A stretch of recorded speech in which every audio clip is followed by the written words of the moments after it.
Hello and welcome. I'm Leigh-Ann Gerrans and you're watching W News, broadcasting live from the Al Arabiya studios.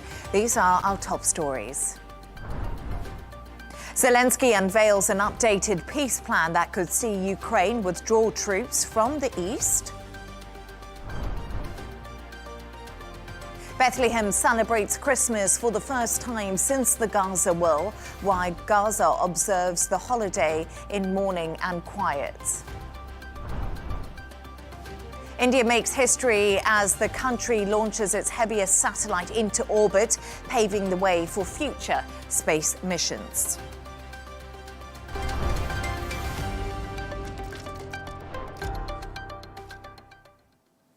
Now, President Volodymyr Zelenskyy says Ukraine has agreed with the US on an updated peace plan, including possibly withdrawing troops from the east.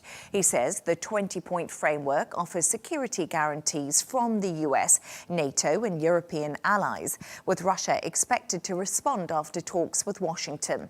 This comes after a bombing in Russia killed 3 people, with Moscow accusing Ukraine, and as Ukrainian drone attacks hit several Russian regions.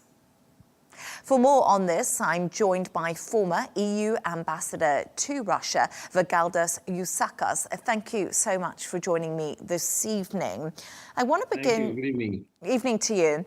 Russia has now been sent the peace plan agreed by Ukraine and the US. But as Zelenskyy said himself, the issue of territory is the most difficult point. Are we any closer at all to any resolution?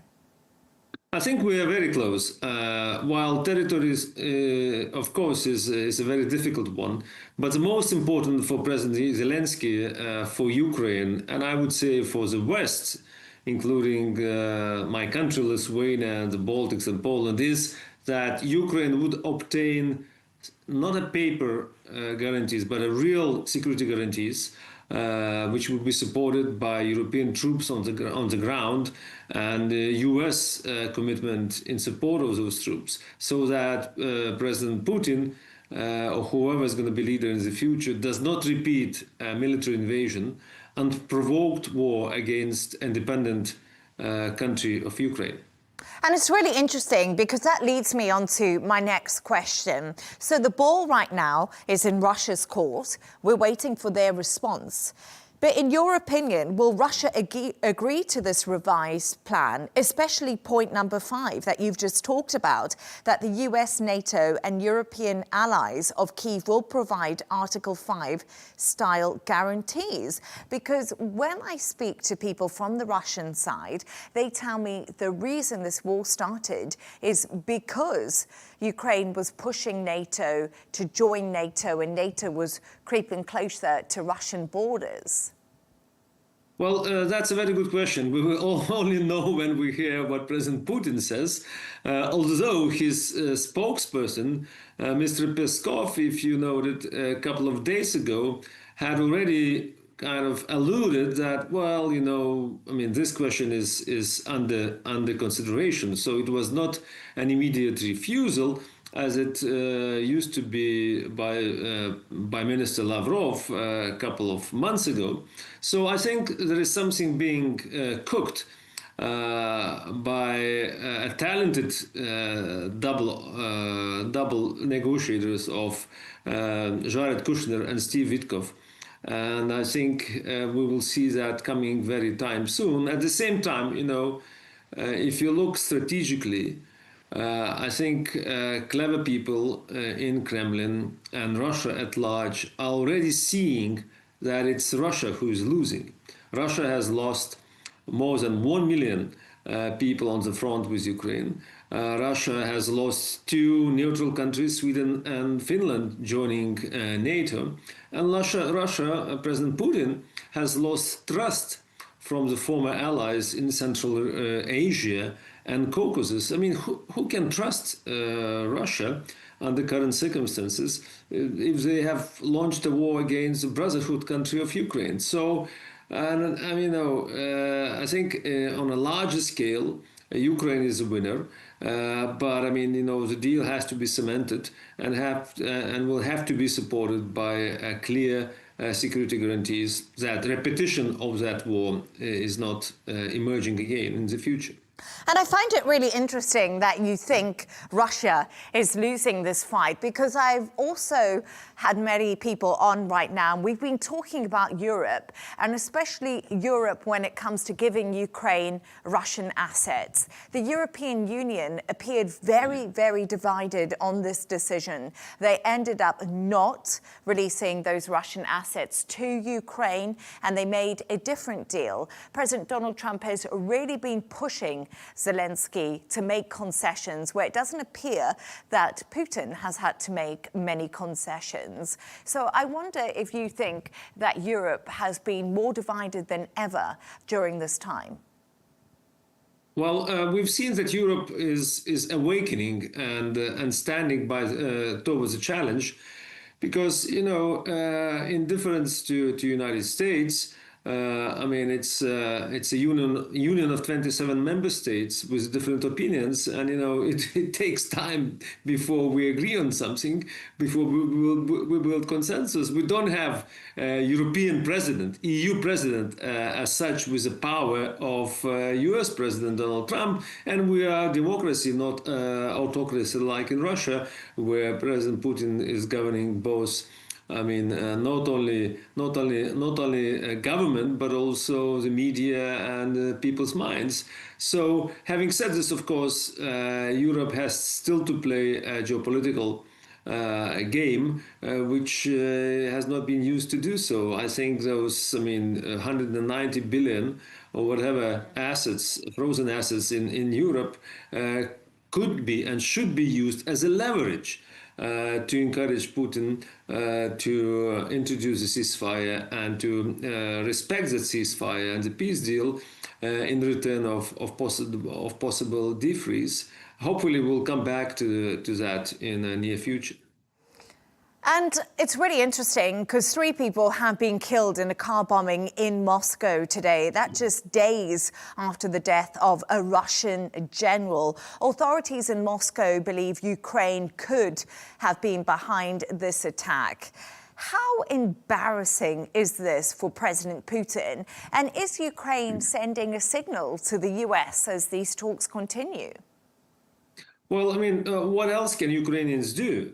With all due respect, of course, no one wants to see, casualties taking place. But as civilian objects and civilians are dying in Ukraine as a result of Russian invasion and Russian continuous attacks, it's understandable that Ukrainians, are forced to reciprocate with a similar clandestine and other attacks. And I think that's a message that Ukrainians still possess capabilities and leverage to do so. And of course, it is embarrassing for President Putin to see this happening on the streets of Moscow. And just quickly, sorry, we don't have much time left, but when we look at who can bring this war to an end, is it President Donald Trump? Is he the right man to push Putin into signing an agreement? Absolutely. It's not only that he has committed himself to do so, not only that he has a talented double team of Witkoff and Kushner, but also, more importantly, with all due respect, is that Putin cares only about the United States. He's not afraid of Europe because Europe does not possess military might and military power yet. And he clearly knows that US, outpasses Russia economically, financially, militarily, politically, diplomatically, many, many times. And that's what he wants to agree. His major goal is not to have a peace with Ukraine. His goal is to have a peace with the United States and try to build a kind of zone of influence or a buffer from his perceived threat coming from the West. And that's why Donald Trump is the right person to broker a deal. Vygaudas Ušackas, thank you so much for joining me on Christmas Eve. Thank you so much. I appreciate it.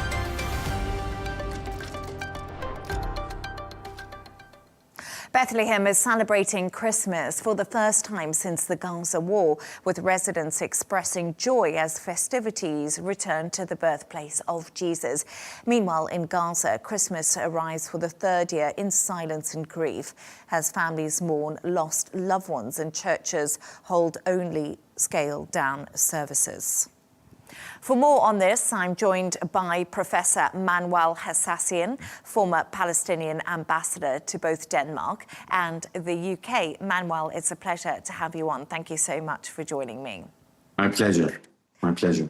The biblical city of Bethlehem is celebrating Christmas for the first time in 2 years since the Gaza war did begin, and now we've seen the ceasefire. How significant is this moment? First of all, I'm talking to you from Bethlehem. It is a low-key Christmas, actually. The festivities that we are used to are non-existent, but at least the religious rituals of Christmas is being celebrated. People are going to the church, trying, to live the Christmas spirit, which has been gone for a couple of years now. But I wouldn't say that the festivities are taking place because this is not the Christmas that I'm used to. It is being celebrated, but with cautious optimism, as we say. However, I mean, when we look at Gaza, Gaza has nothing to celebrate except, the death toll and the misery and the tragic events that take place. Even the churches are not celebrating Christmas the way they should do in Gaza. So I would say it is better than last year, but it is a low mood, trying, to accommodate ourselves that this is Christmas. At least the spirit is there. But the joy of Christmas, we are not listening to carols. We are only in Gaza listening to bombs and to drones, unfortunately. So this is the Christmas that we are celebrating. And as you say there, you are in Bethlehem at the moment, and obviously we must remember that even though it is a festive period, diplomacy, Hassassian, is still happening. And it's really important to highlight that Turkey and Hamas delegations have been meeting in Ankara to discuss the second phase of the Gaza ceasefire deal today. Is this a positive signal that this meeting went ahead today?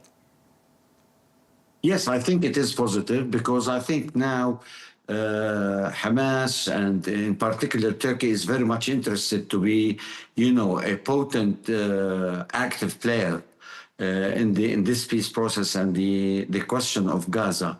So I think, there is a certain kind of political clout when it comes to Turkey trying to set, the question of negotiations with Hamas. And the problem here is that whether the Israelis are ready to negotiate the second phase of Trump's plan. I think, the American president, has to play now a significant role. He has to impose on both parties to come to the negotiating table. And I think, Israel now is going to resist. Israel is procrastinating. Netanyahu is creating new facts on the ground. He doesn't want to leave Gaza completely. He is trying to create buffer zones because elections are coming. And for him to be re-elected, he has to show some teeth as when it comes, to the withdrawal from Gaza or making a deal with Hamas. So from one side, we can say that, the impact of Turkey on Hamas is significant. But the question is, can Trump deliver the Israelis to the negotiating table? This is the question. I think Hamas is ready. And it's really interesting because I think the question you just highlighted is what many people are asking and thinking. Will Donald Trump put more pressure on Benjamin Netanyahu? But Hassassian, Hamas claims it has fulfilled its obligations under the ceasefire, and it's accused Israel of targeting Gaza to block the next phase. Well, Benjamin Netanyahu says Hamas violated the ceasefire after an Israeli officer was wounded in Rafah. So how might these two conflicting claims shape what happens next in Gaza? Because what we can see right now is Hamas saying we are sticking to it, we haven't violated it, Israel accusing Hamas of violating it, and it just seems a bit of a mess. Yeah, well, I agree with you, but everybody knows that Hamas wants to stop this genocide in Gaza. Hamas wants to negotiate. Hamas wants a deal, but the Israelis are not, in that mood. Israel is still bombing, killing indiscriminately Palestinians, civilians, targeting hospitals, still churches and what have you. And since the ceasefire, we have more than 500 people are killed. Now they're trying to make an excuse about one soldier in Rafah, to not to get engaged back, in the second phase. This is ridiculous. Everybody knows that Israel is not interested in making a deal and in withdrawing from Gaza. The intention of Israel in the long run is to build again settlements in Gaza. Everybody knows that. And their policies in the West Bank is even more for us challenging with the expansion of settlements and, with the intention of ceding the West Bank once and for all, to kill the concept of a two-state solution. This is what Israel is trying to do. The modus operandi today of Israel is to create new facts on the ground in the West Bank, let alone procrastinate any kind of a peace deal in Gaza, because it nurtures on conflict. And this way, Netanyahu survives with his government that they are at risk with Hamas, and to continue this kind of a conflict will be, supported by his people. And this is, the end game for Netanyahu. No withdrawal from Gaza, building more settlements, and trying more or less to create new facts on the ground.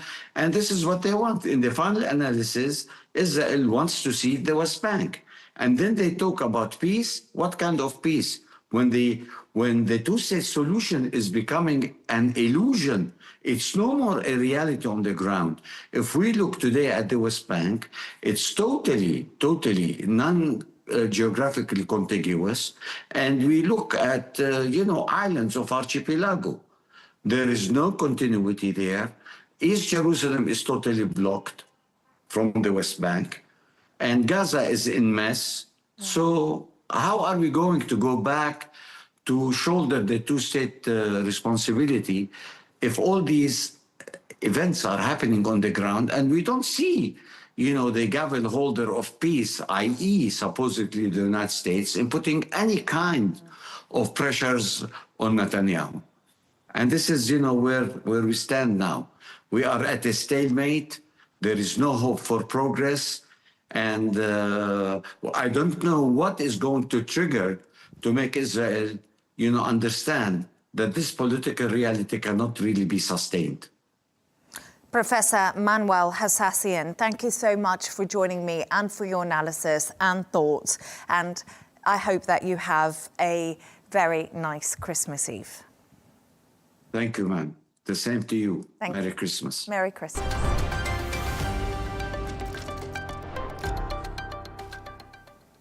Let's take a look at some of the other stories making the headlines today. A Libyan army chief has died in a Turkish Airways air crash. Mohammed Ali al-Haddad was aboard a Falcon 50 jet departing Ankara when he was killed, along with 4 military officials and 3 crew members. The Tripoli-bound plane had requested an emergency landing before contact was lost. At least 2 people have died following an explosion and fire at a nursing home in Pennsylvania. Emergency crews were called to the Silver Lake nursing home after reports of a gas smell. Several people were trapped in the basement of the collapsed building, and 5 remain unaccounted for. And finally, the US has denied visas to 5 people, including former European Commission tech regulator Thierry Breton, over social media rules. State Secretary Marco Rubio called them radical activists who have targeted censorship towards American speakers and companies. Breton has clashed with Elon Musk over his platform's obligations to follow EU rules.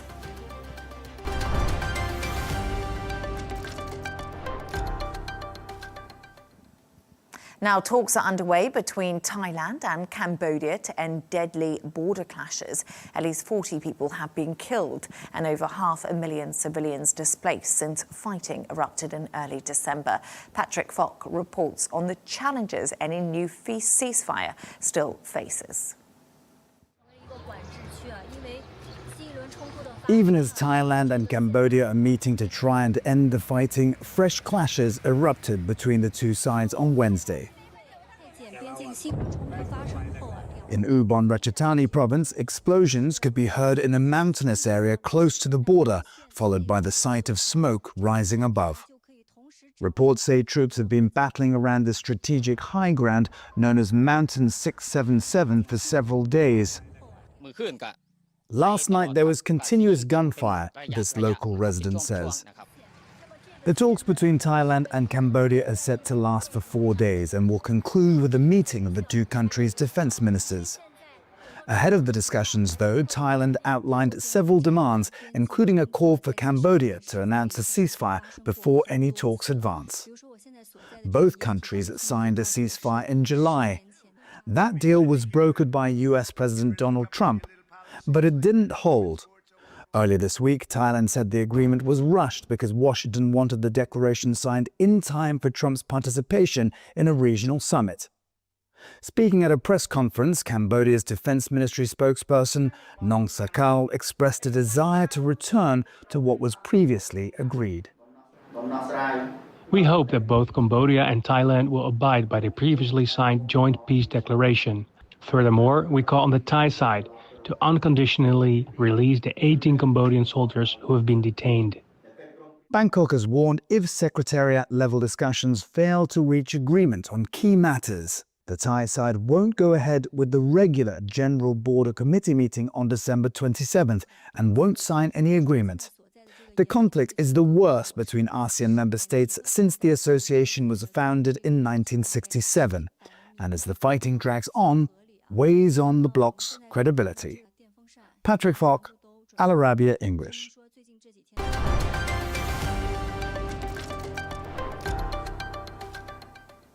Prime Minister Narendra Modi has congratulated India's space agency for launching the heaviest satellite ever from Indian soil using the LV-M3 rocket. The Bluebird Block 2 satellite from the US was placed into orbit successfully.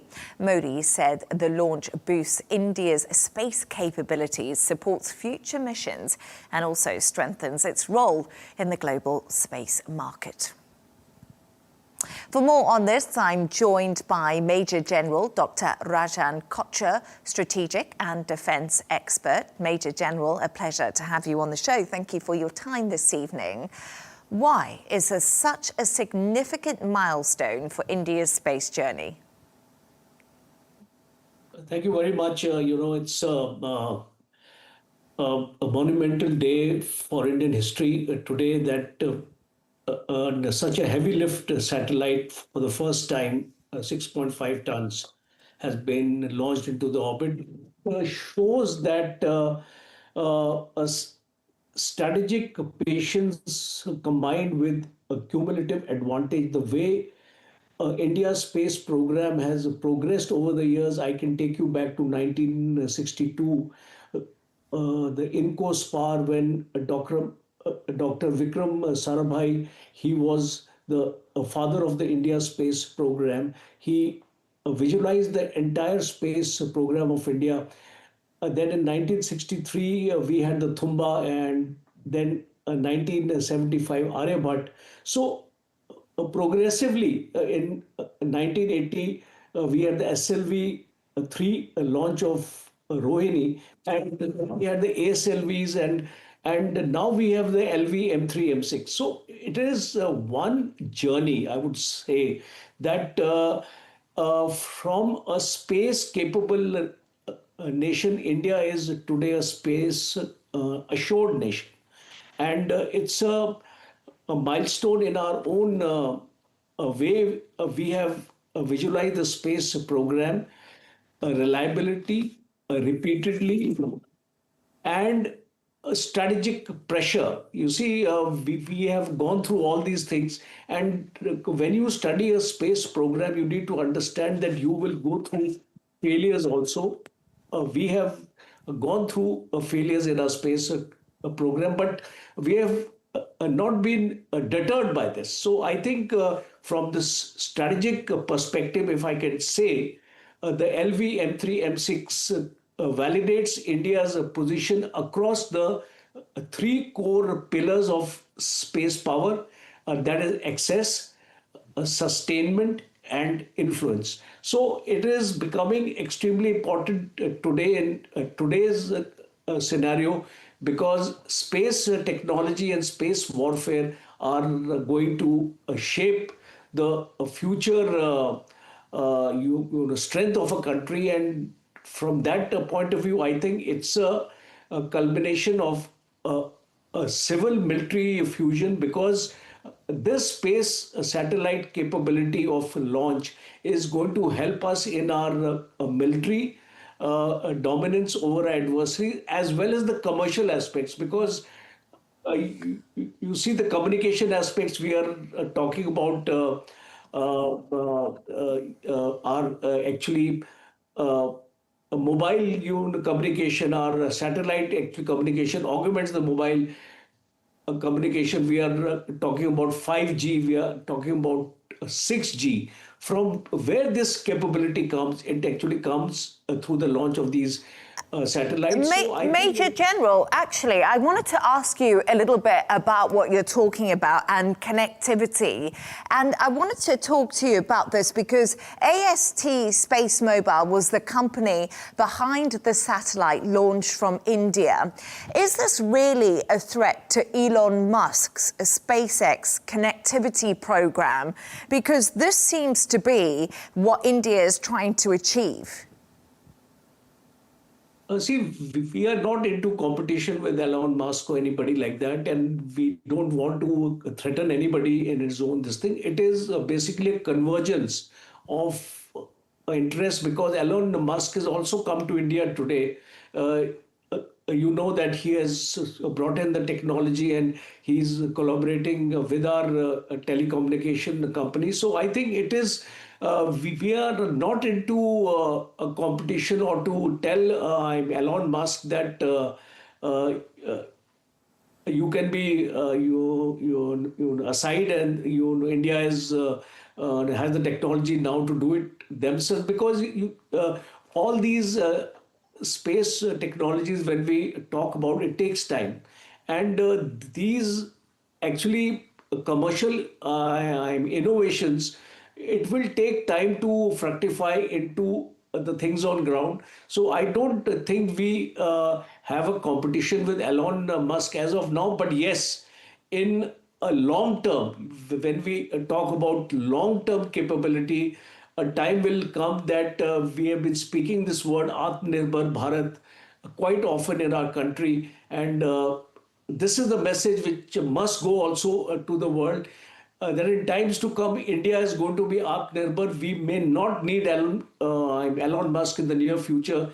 Today, we need his technology, we need his capability to further our satellite communication. But in times to come, I tend to agree with you on your assessment that in times to come, I think we will develop our own satellite communication, which will have a space, a governance ecosystem, because ultimately it boils down to having an ecosystem within your own country. And I think that is a strategic inflection point we are talking about here. And Major General, just quickly, apologise, we don't have much time left, but I just want to ask you, what are some of India's main choke points when it comes to the future of its space sector? What difficulties is India going to face?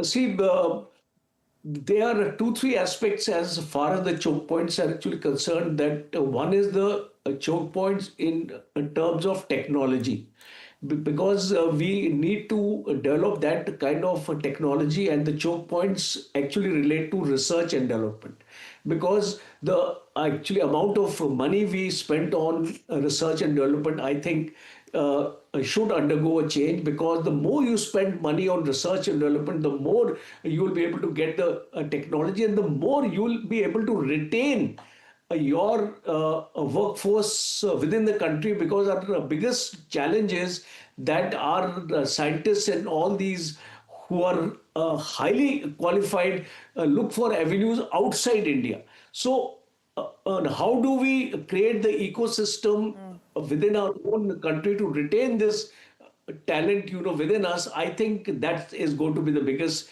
challenge for us. And the second challenge, as I actually mentioned, is giving impetus to research and development, because unless you give money, unless you give scope, unless you have the infrastructure for research and development, how are you going to have homegrown technology? So these are the two areas I visualize are going to be the challenges in front of our government. Major General Dr. Rajan Kochhar, thank you so much for joining me, and Merry Christmas to you.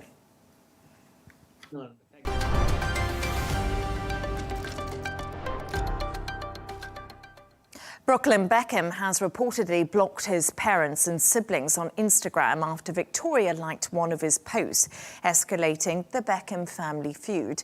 Tensions date back to Brooklyn and Nicola Peltz's wedding, but this latest move comes just days before Christmas. The drama has sparked a flood of comments urging reconciliation with David and Victoria, and they are said to be heartbroken by their son's actions. For more on this, I'm joined from London by the showbiz reporter Stephanie Tecci. Stephanie, thank you so much. I feel like I stole all your sandwiches with those intros, but I'm sure you've got more insight into me right now. So, Stephanie, I want to know what's happening. Can you tell us more about this fresh twist in the Beckham family feud on the run-up to Christmas? Basically, who's blocked who and why?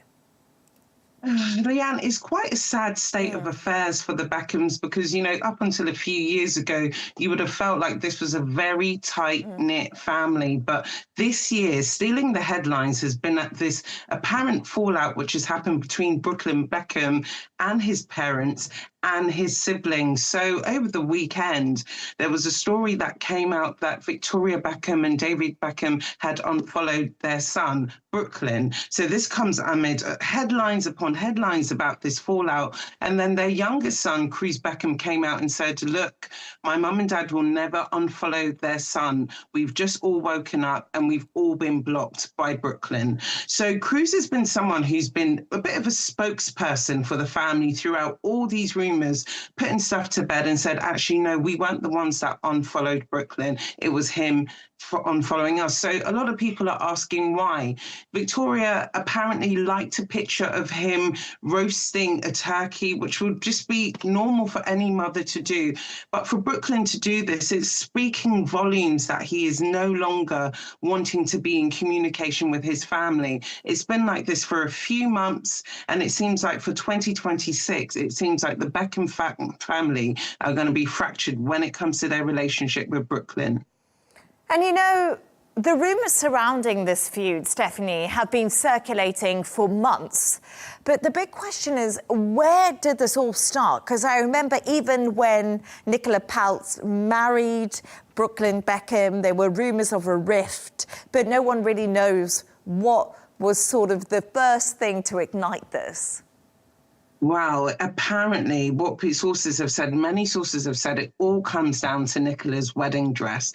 Apparently Victoria wanted her to wear one of her designs from her VB collection, which apparently Nicola did not want to wear, dress made by Victoria, which apparently led to them being at odds. Also at the wedding itself, it feels like Nicola feels that the Beckhams were overshadowing her big day, because if we saw, it was only a few months ago that Nicola and Brooklyn got remarried again. So that was a big sign to say she wasn't happy what happened to the first time round. For the second wedding, there wasn't a Beckham in sight. So it is one of those things now. Brooklyn and Nicola are in stateside. The Beckhams are in the UK, and it looks like they're seriously apart.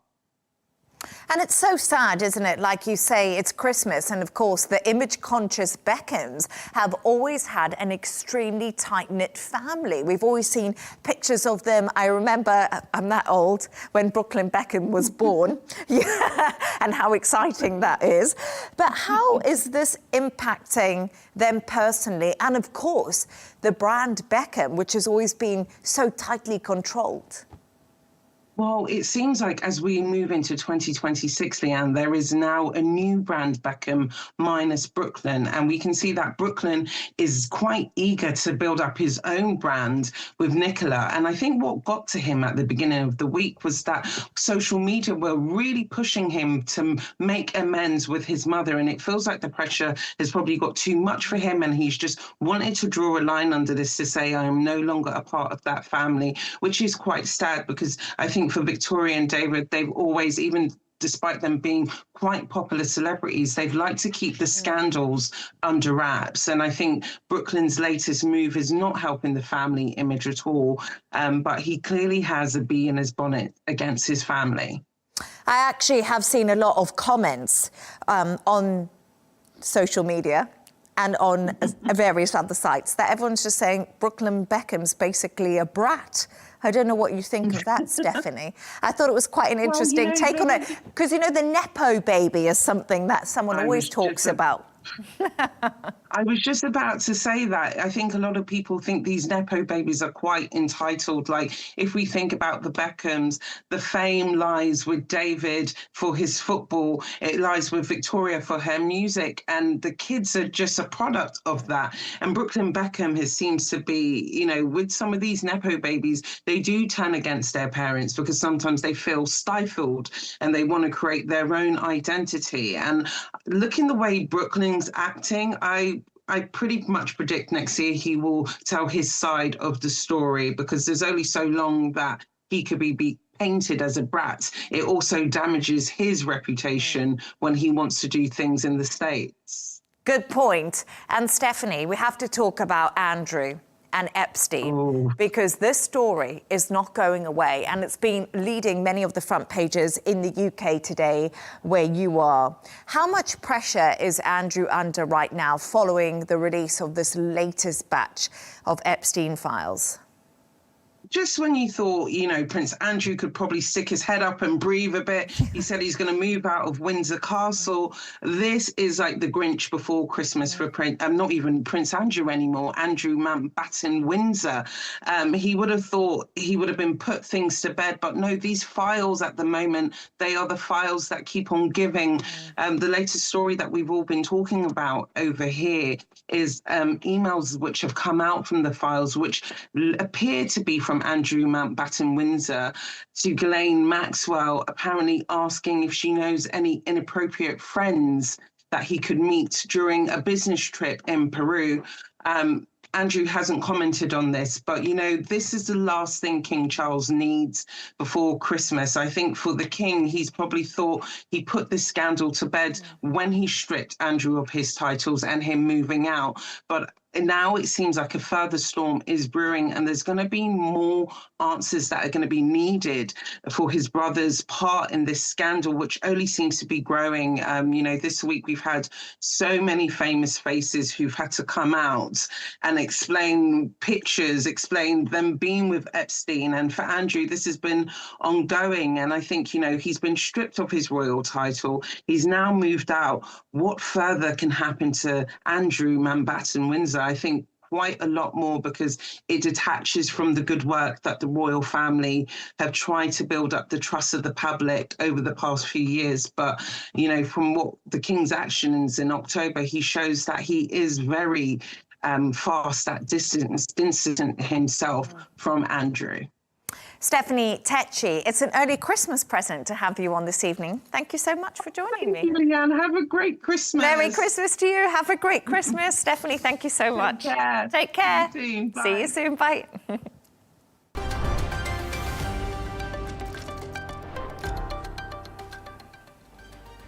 Let's take a look at the top business news now. Gold, silver and platinum prices have hit a record high. Gold climbed over the $4,500 per ounce mark for the first time ever on the final trading day before Christmas. Silver reached $72.16 a troy ounce, and platinum climbed to over $2,300 per ounce. Oil prices also continue to climb as tensions between the US and Venezuela rise. Supply disruption fears are thought to be at the forefront of the price increase. President Trump has ordered a blockade of oil tankers going in and out of the country and declared that the airspace around Venezuela be considered closed. And that's all from us on W News. Don't forget to subscribe to our YouTube channel. Of course, follow us on X. Counterpoints with Melinda Nusafora will be coming up next. Plus, we'll be back in a couple of hours with W News Extra. Goodbye. Happy Christmas Eve. Thank you for watching.